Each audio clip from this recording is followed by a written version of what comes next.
I think it's very important to create a sense of community and social experience in hospitality. I think the community is created with the people that work in the hotel or for the hotel. A lot of the time what you tend to see is that people will design a space and not think about the staff. They'll, for example, reduce the size of the back of house, and then a lot of the time staff can feel unhappy or not included, and then so they won't be happy at work, and if they're not happy at work, they're not very welcoming towards the guests, so it makes a huge difference.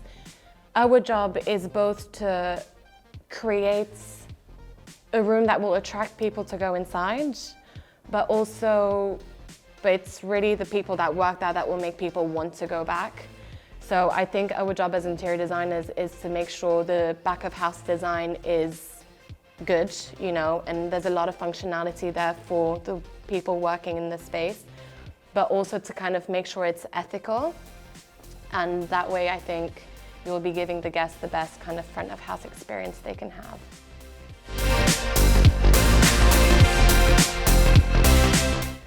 I think nowadays we don't even need to highlight the word sustainability anymore, because it just goes without saying. You know that when you're designing you have to keep in mind the kind of environmental factors. We're trying to incorporate as much kind of recycled products as much as possible, especially the company I work for, Bucky Gray Yeoman. We're very sustainable. It's probably our biggest ethos. A lot of the projects we work on are refurbishments. They're never new build on the architecture side. And then we also have a kind of sustainability sector. So they do forums every now and again. We get presentations every month of telling the architects and the interior designers how we can make our design more sustainable with kind of also less carbon footprint. And there's a lot of kind of sharing knowledge about sustainable products that are coming into the market.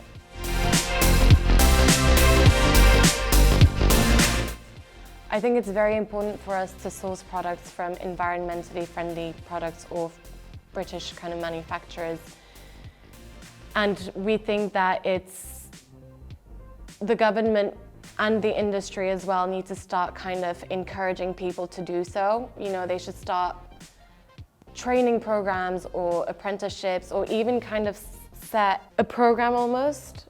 Say by, for example, 2030, a certain percentage of products need to be environmentally friendly or sourced from the UK. I think that would make a huge difference environmentally.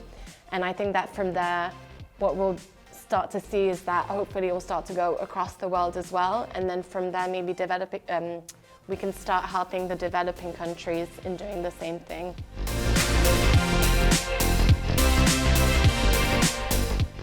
So at the moment, we're seeing a lot of kind of residential projects inspiring hospitality, which would be the obvious answer simply because of COVID and everybody getting used to being at home all the time.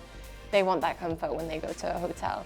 However, we also get a lot of inspiration from arts, from fashion as well, and also design.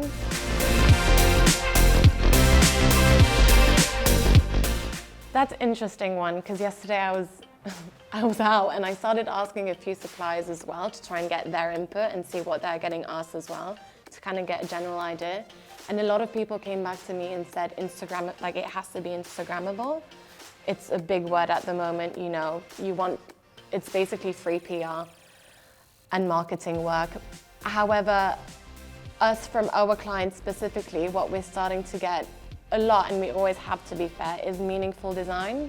So behind meaningful design, I mean everything that's in the room has to have a meaning. Why is it there? And you have to ask yourself, right, what is this for? Why is it there? And if you can't answer that question, then it just shouldn't be in the room. And then also they're looking for more personality application to design as well. And of course, again, probably the obvious one is guest experience. They want us to understand the guests and how they would be in that kind of environment when we're designing.